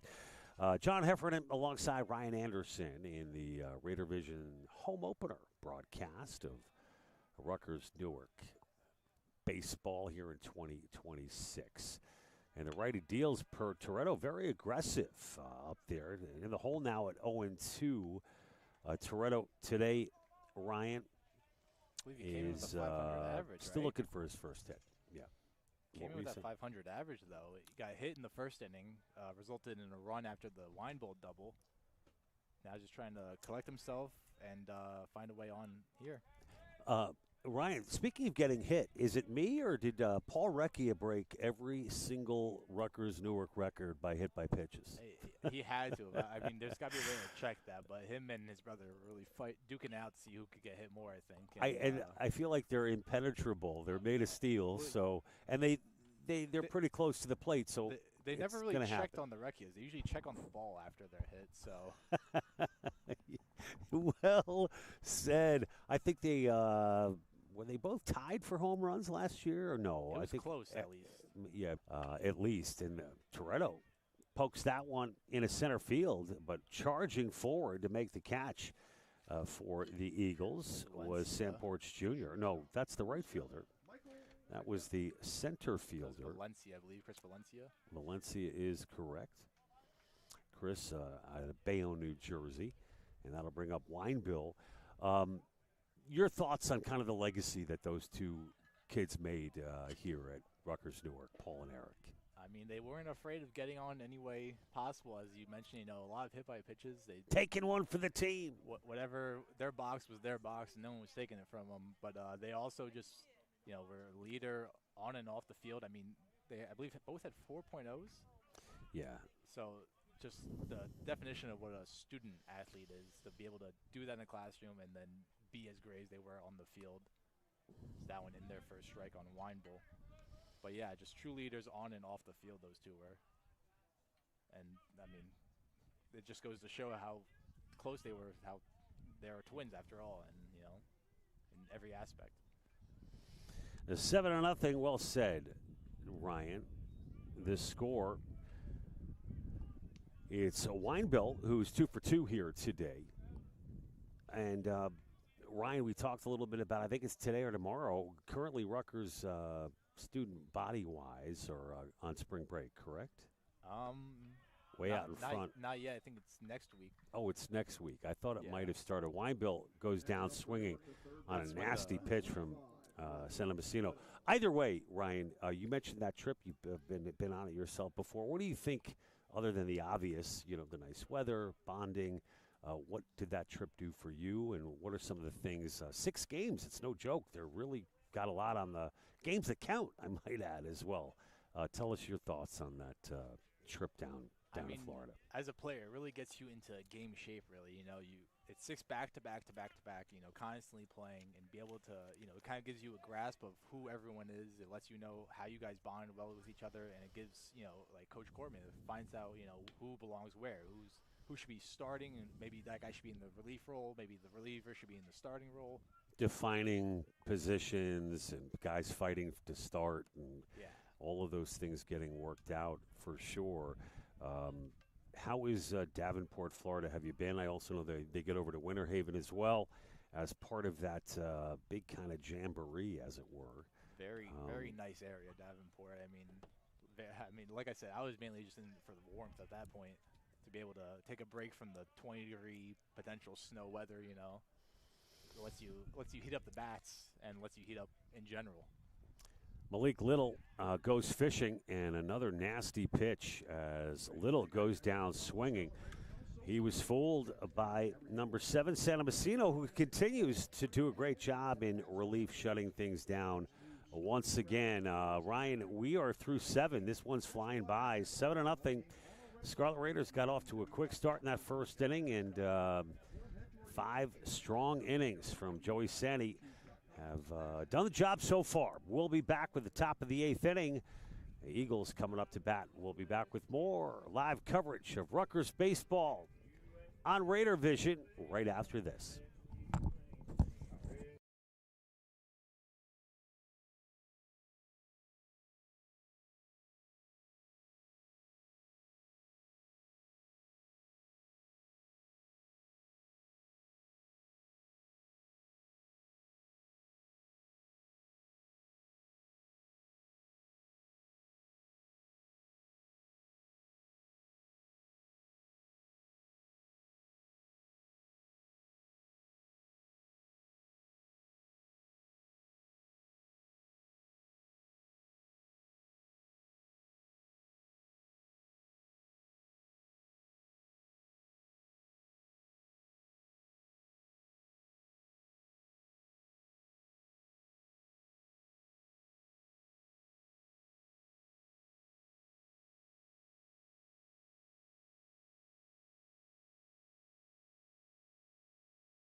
John Heffernan back here live at Weequahic Park alongside Ryan Anderson and our producer extraordinaire, standout Allie Miller in the house, everybody. I like it. I like it.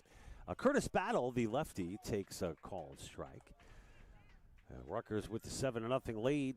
And a new pitcher, Richie Barton, only 1 inning of work as Connor Cortland continues to dig into that roster, and especially some freshman faces as well, as Matt Fasulo looks terrific. The 6-footer, a right-hander out of Colonia, New Jersey. Right-handed pitcher, number 43, Fasulo, making his home debut for the Scarlet Raiders, and he's looking pretty darn good. It's 2 up, 2 down as a Battle, I should say. 1 up, 1 down, I should say, as Battle grounds out.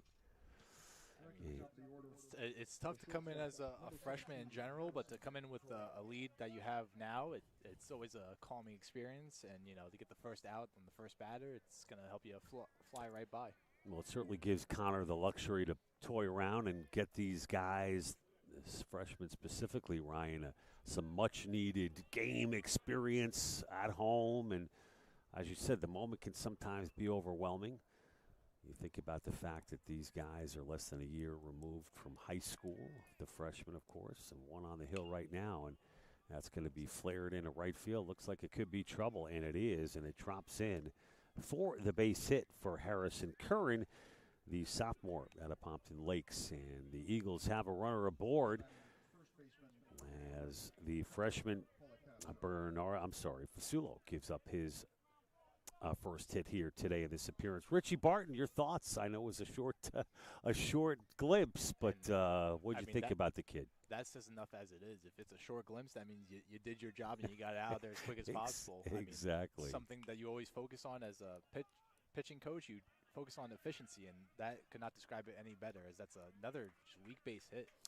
Yeah, that one falling into no man's land, charging ahead was the third baseman, Little, but wasn't able to make a play on it. Certainly not his fault. It's a seeing eye base hit. And look at this. The Eagles making some noise. Runners on first and second.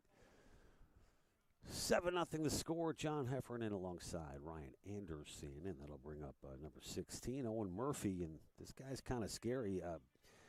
Bats in the 3 hole, in the 3 spot, I should say, for the Eagles, as the throw over to second, not in time. So, yeah, big guy. You're going to look for sign, maybe trying to keep it away from him, trying to keep it low. Don't let him extend too far, though. So, let's be interesting to see what Fasulo does here. But, yeah, Eagles, like you said, trying to attack now. They've put together some short rallies, but, all in all, the Scarlet Raiders have been able to stop it where it is. And Scarlet Raiders trying to do it one more time here in this 8th inning and get to the 9th unscathed. Murphy 2 for 3 today, and certainly always a threat at the plate. Oh, gorgeous pitch from the freshman as Murphy swings right through it. Just a beautiful dig down deep kind of situation there for Fasulo, and that'll leave the count at 1-1. Runners on first and second, just 1 out, and strike 2. Get into a groove now. You can go a lot of different ways with this. You can try and dial it up here, or you can go back and just try and get him to chase something here. Murphy kept the bat on the shoulder there. He's now in the hole at 1-2 for Fasulo. Fasulo checks the runner, and that's going to be fouled away. As a former player, Ryan, let's take a look at Fasulo. Obviously, he's got to check the runner. He's pitching from the stretch. With a 7-0 lead, runners on first and second, you don't want him to sort of lose focus on the task at hand and get too caught up with that runner at second. Seems to be creating a good balance as the runners go on the 1-2. I think what he's just doing here is he's just focusing on the guy in front of him. The guy in first couldn't score, and it doesn't matter. So he's just trying to keep to himself. He doesn't want him to get too good of a lead, as they did take. I was going to say, kind of good timing right there to bring up that topic. So clearly, perhaps he wasn't focusing maybe as much as he needed, as the double steal is in effect. Oh! Nice grab sacrifice there. Fly is effective from Murphy. As coming in to score was Curran. And look at this, Ryan. The Eagles are on the board. No longer a shutout, but a great catch there by the right fielder, Toretto. And sacrifice fly is successful. Am I right? Is that what happened? Yes, yeah. it is. And why do we have? Oh, that's right. He didn't tag out. That's right. Okay. Toretto, not many people were getting to that ball. That he made that look easier than it is, but that's full steam ahead, jump and catch. That's not as easy as it looks. Mike Ryan, you got to factor in the sun too. It's a crazy time of day, and of course, the runner will advance on the. What do you think that is? Pass ball or? Yeah, that's gonna be a pass ball, just popped right out of Riley's glove on that one. But with daylight savings time last Saturday night into Sunday morning, we get some extended daylight here in March, but wreaks havoc. The sun's still so low, and Toretto had to battle that as well. So great job by Matt Toretto. Sun's right behind the batter's box too, so it is in fact a tough one to see, but it's always that sort of like the different. Overcast, it's shade here, sun there. It's tough on everybody, but not any tougher than it was for Matt Toretto. Coming close is Bernardo, and there we go. Bernardo big out there. He just had a beat on that right off the bat, and another good, solid fielding display. This time it's Bernardo in foul territory to make the third out of the inning. And Ryan, it's been a pleasure, man, to see these Scarlet Raiders produce both defensively and at the plate here tonight. And really, to get a look at these freshman pitchers has been a lot of fun, too. Yes, it has. 7-1, folks, as we head to the bottom of the eighth. Bottom of the eighth already? Yeah. That's crazy. Bottom of the eighth inning, 7-1. Scarlet Raiders with the lead. John Heffernan alongside Ryan Anderson. Don't go anywhere. Scarlet Raiders coming to the plate. We'll be back with more right after this.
All right, everybody, welcome back to Weequay Park as we are getting the bottom of the eighth inning underway. It's Joe Bernardo stepping into the box as he takes on Joe Santomassino, John Heffernan, alongside Ryan Anderson. I was thinking today, Ryan, crazy and hard to believe this is the 6th season for Connor Cortman, who had so much success there at Babson College and the Boston area, several conference championships. And we talked about a little bit of the supporting staff to Connor this year. And tell me what your thoughts are on Connor and what he brings. And I always look at him as sort of a steady, calming influence. That pitch way ahead on that swing was Bernardo. But he certainly has had his fair success prior to arriving here in Newark. Yeah, I mean, that you made me feel old there by saying, 6th year for him. That was part of his inaugural year. Yeah. Freshman that year. But yeah, he like you said, calming presence. I mean, I was gonna say he's never been thrown out, but Well, he was last year, right? we had the one game, but yeah, a calming presence. He's always well composed, but he goes to bat for his guys. If there's a call he doesn't like, he's gonna make sure he's the one yelling at that ump, so the player stays in his own mind. But yeah, he knows the game in and out. He does a lot of takes a lot of notes. He goes to every convention. He's always looking to improve himself as much as he is trying to improve the team. 2-2 now the count to Bernardo. It was Babson College, as we mentioned, as Bernardo goes deep to center. And that ball's got some legs, but not enough. As the first out of the inning is put away by Valencia. And that'll bring up Trevor Wallace. We talked about Wallace getting picked off at first earlier in the ball game, but really liked his swing. It's that lefty swing. It looks so smooth, and he certainly seems confident up there here today, Ryan. Yeah, I mean, I'm a lefty myself, so every time, there's a lefty swing, I always think it's great. But, yeah, like you said, his swing is just so smooth, so compact and controlled that he's going to be a great addition here for the Scarlet Raiders. We mentioned Cortman over at Babson College. 3 straight regular season titles from 2017 to 2019 and consecutive conference championships as well. Nice job by the first baseman over there to glove that one. That's not an easy play to make. That one just kind of like hard bounce it took, but great job by the first baseman over there for St. Elizabeth to make that play. It was hit on the screws, that's for sure. We had a couple of changes in the lineup for St. Elizabeth. Ryan now playing, it's Chris Pavembo. He replaces number 35 at third base. That's Gabe Castro. Also playing for St. Elizabeth, it's Mason Barrios, who checks into the ball game as he replaces Valencia in center, I believe. Some of the changes there for St. Elizabeth. There's a good amount in between the score here. Just trying to move some pieces around. It's not out of reach. I mean, there's still plenty of game left to come back for St. Elizabeth, but they're going to try and move some pieces around, trying to find something that might work a little bit better for them. And so far that pitching, it's done its work. I mean, no runs since the 3rd inning, and really not many hits since then too. So it's good true. job there. We've been singing the praises of San Bassino ever since he came in to relieve Folsom, and he's been spectacular for the Eagles. And that's low and inside. Called ball. A good eye from, is it Jerez, I think? Is that how you say it? Jerez, it's a little, something like that. maybe Jerez, Ali? Okay, Jerez, yeah. Another guy who has been a bright spot, not only in this game, but, man, this kid seems to get stronger as Jerez goes down swinging for the final out of the inning. San Bassino has been terrific for the Eagles as we will head to the top of the 9th. It remains 7-1 in favor of Rutgers Newark. Scarlet Raiders looking for their 2nd win of the season, and they are well on their way. We'll be back with the 9th inning right after this.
And we are back here live at Weekway Park on this beautiful spring-like afternoon.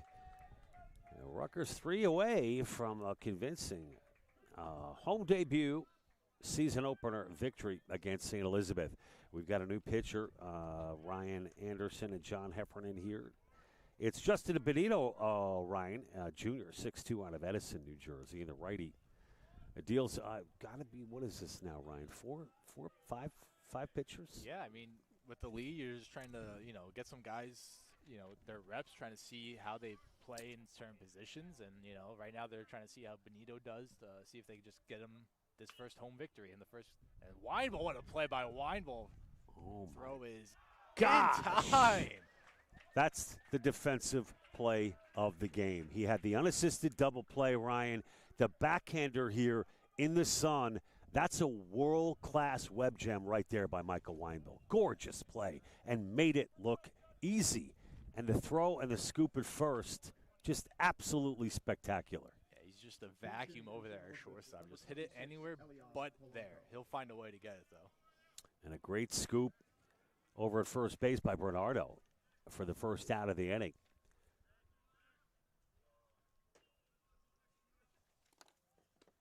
And that's in there for the strike. Pitching efficiently so far, Benito.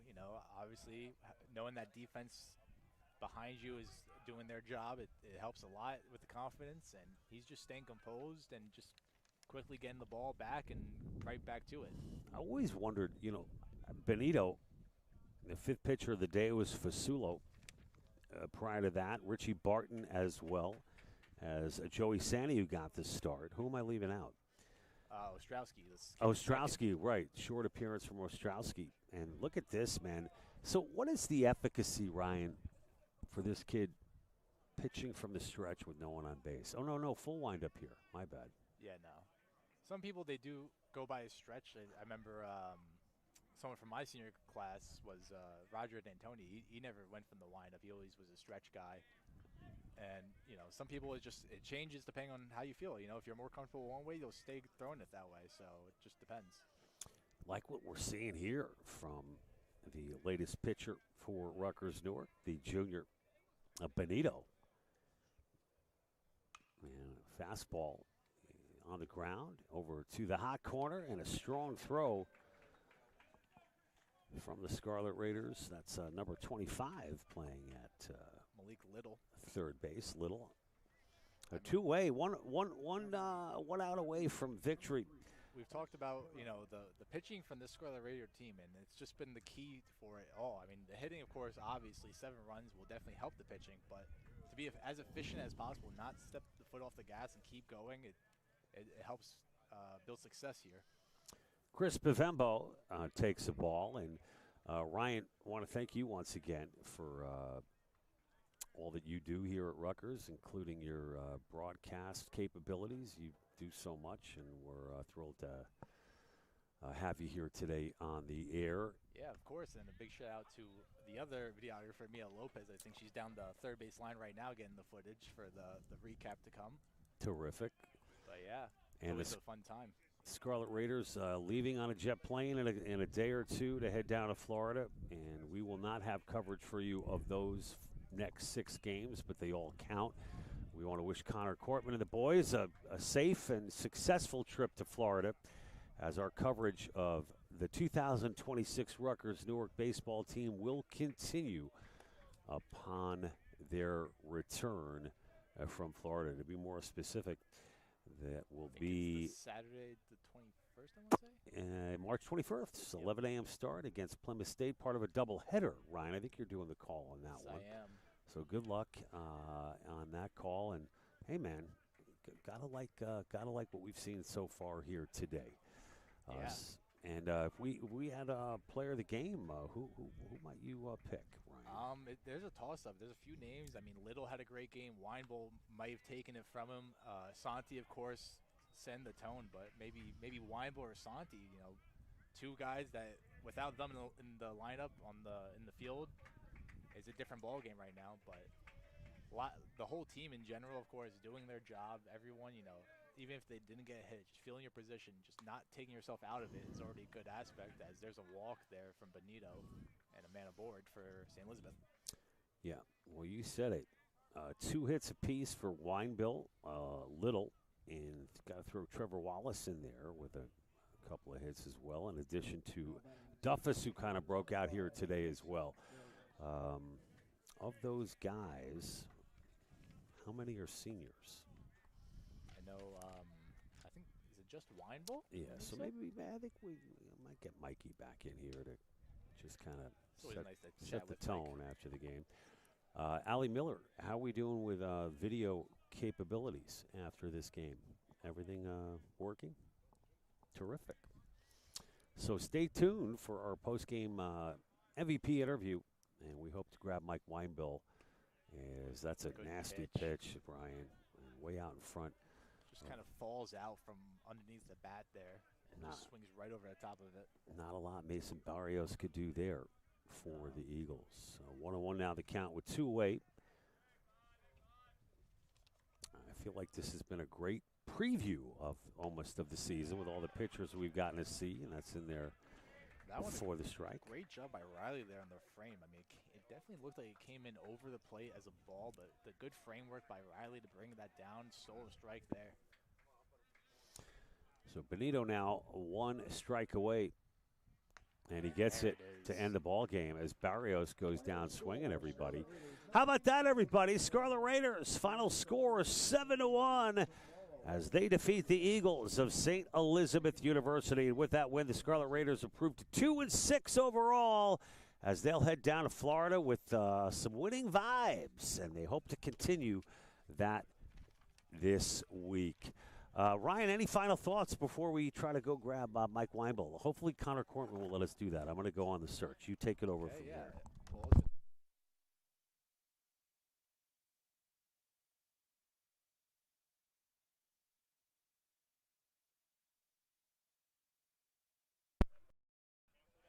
Well, it's been a great game to watch with all of you.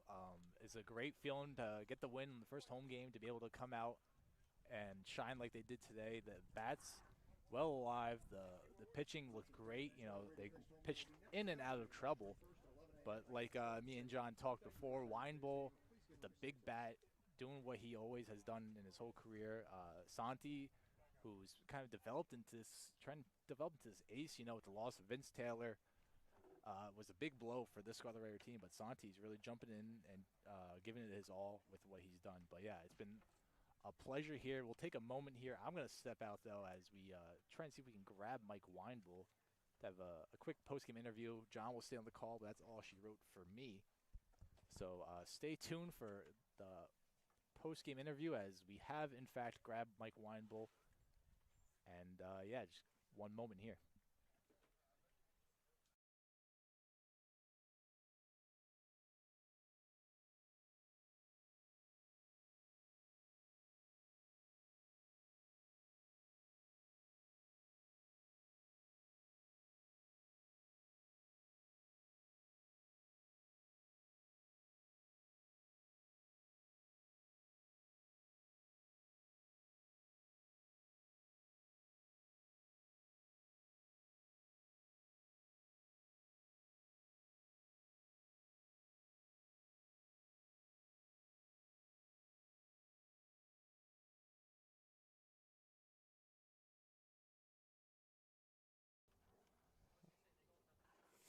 And we're back here live. There we go. Ladies and gentlemen, look who's here to my left.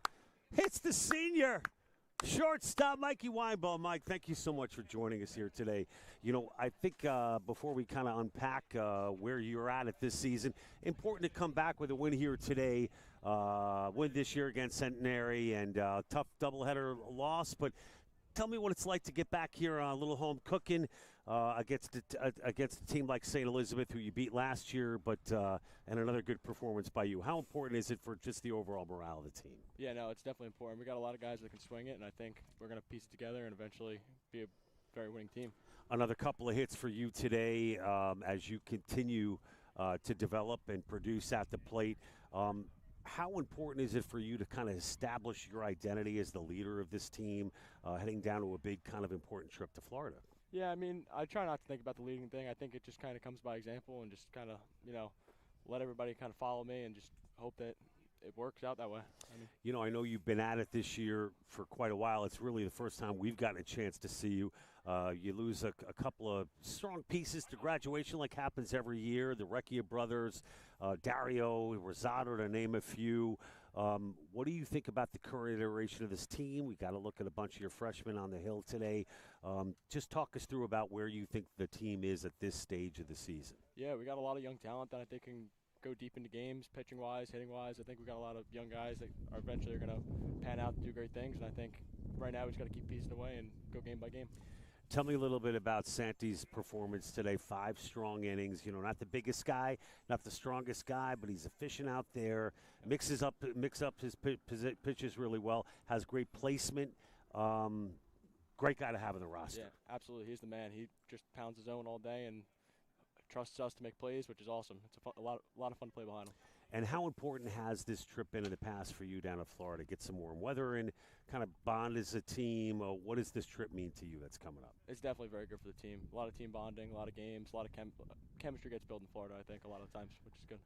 I guess the goal this year would be the New Jersey Athletic Conference postseason tournament. I know it's a game at a time and it's only March, but what do you think about the nucleus of this team, and can you guys make some noise this year within the conference? Absolutely. I think we've had a tough schedule up to this point, which is definitely preparing us for the NJAC, and I think we got it this year. I think this is the year that we got to make the tournament and then go on a run. I'll let you go spend some time with your teammates. How's school going, and is it crazy to think that graduation is only a couple of short months away? It's scary. It's definitely scary, but I'm excited. Ladies and gentlemen, the MVP of today's ball game, the 7-1 victory against St. Elizabeth, second win of the season. Scarlet Raiders will be heading down to Florida to take on 6 more games to the schedule, all of which count to the overall schedule prior to the start of conference play.